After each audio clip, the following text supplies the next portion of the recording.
بسم اللہ الرحمن الرحیم۔ شعبان معظم کی 15ویں شب یہ وہ مبارک رات ہے جس میں اللہ تبارک و تعالیٰ کے سامنے بندوں کے تمام اعمال کو پیش کیا جاتا ہے۔ اس رات اللہ تبارک و تعالیٰ کا بجٹ نکلتا ہے جس میں آئندہ سال کس کے رزق میں اضافہ کرنا ہے، کون اس دنیا میں رہے گا اور کس کی اس سال موت ہونی ہے، کتنے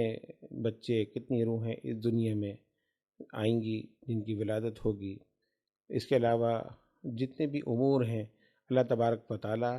وہ فرشتوں کو سپرد فرماتا ہے۔ نبی کریم صلی اللہ علیہ وسلم نے ایک بہترین اور پیارا ارشاد فرمایا کہ جب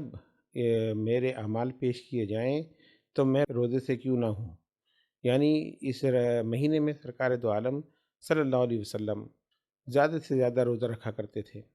کثرت کے ساتھ۔ حضرت عائشہ صدیقہ رضی اللہ تعالیٰ عنہ فرماتی ہیں کہ حضور کثرت کے ساتھ روزے رکھتے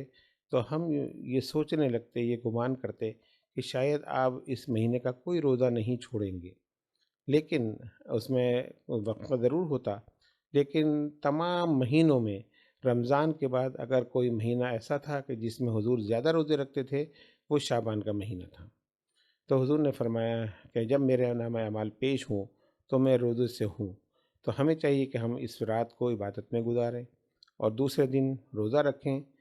تاکہ ہمارے جب اعمال اللہ کی بارگاہ میں پیش ہوں تو اس کے ساتھ یہ بھی لکھا جائے کہ اس شخص نے اللہ تبارک و تعالیٰ کے لیے روزے میں پورا دن گزارا، عبادت کرتے ہوئے گزارا، تو ہمارے نامہ اعمال میں نیکیوں کا اضافہ بھی ہوگا اور اللہ تبارک و تعالیٰ ہماری اس کاوش کو قبول بھی فرمائے گا۔ تو اس رات کو زیادہ سے زیادہ عبادت کریں، نوافل ادا کریں، اللہ تعالیٰ سے اپنے گناہوں کی توبہ کریں۔ رب العالمین معاف کرنے والا